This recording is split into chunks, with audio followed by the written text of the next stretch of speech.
Thousands of Filipinos took to the streets of Manila on Sunday protesting a growing scandal over fake flood control projects which allegedly cost taxpayers billions. Despite calls for peaceful demonstrations, clashes erupted between protesters and police, leading to over 17 arrests. The demonstrations held historical significance as well, coinciding with the anniversary of the 1972 Martial Law Declaration, a pivotal moment in the country's history.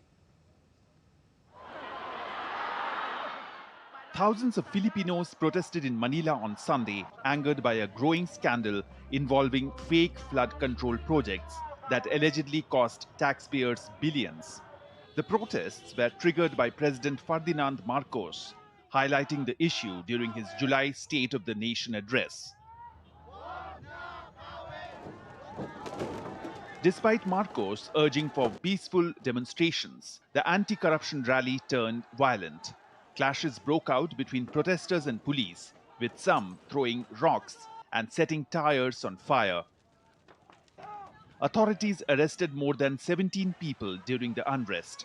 Protesters originally planned to rally in front of the presidential palace but were blocked by police, leading to more violence as people tore down barricades on the streets. Actually, I'm one of those who experienced the floods in Venezuela. There were times I personally waded through floods. What I can say is that it's truly shameful when such actions happen. Allegations of mismanagement in the government's flood control projects have been under the spotlight in recent months, especially during the country's monsoon season, which has flooded towns and cities despite spending over 9.54 billion US dollars on flood control since 2022. The Department of Finance estimates that up to $2 billion was lost to corruption in these projects. Dubbed the Trillion Peso March, the demonstration takes its name from an estimate by Greenpeace that $18 billion was siphoned off from climate-related projects in 2023. The people are tired, the people are fed up, and the lack of government action on this very long-running issue of corruption requires people to go to the streets and express their outrage in the hope of pressuring government to actually do their jobs, to do something.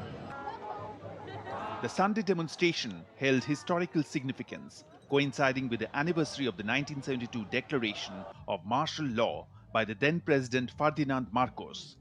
The event marked a pivotal moment in the country's history as it was part of a broader people power movement that eventually led to the downfall of Marcos and his forced exile in 1989 amid widespread corruption allegations.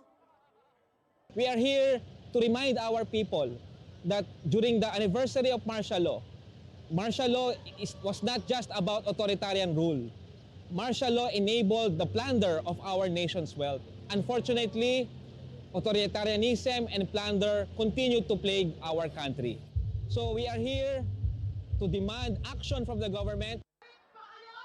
The protests began peacefully with nearly 50,000 people gathering at Luneta Park, followed by a larger demonstration at EDSA, a historical site of the 1986 People Power Revolution in Manila.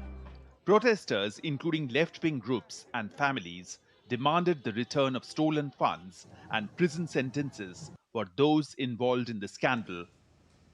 Rabindra Chauhan's report for DD India.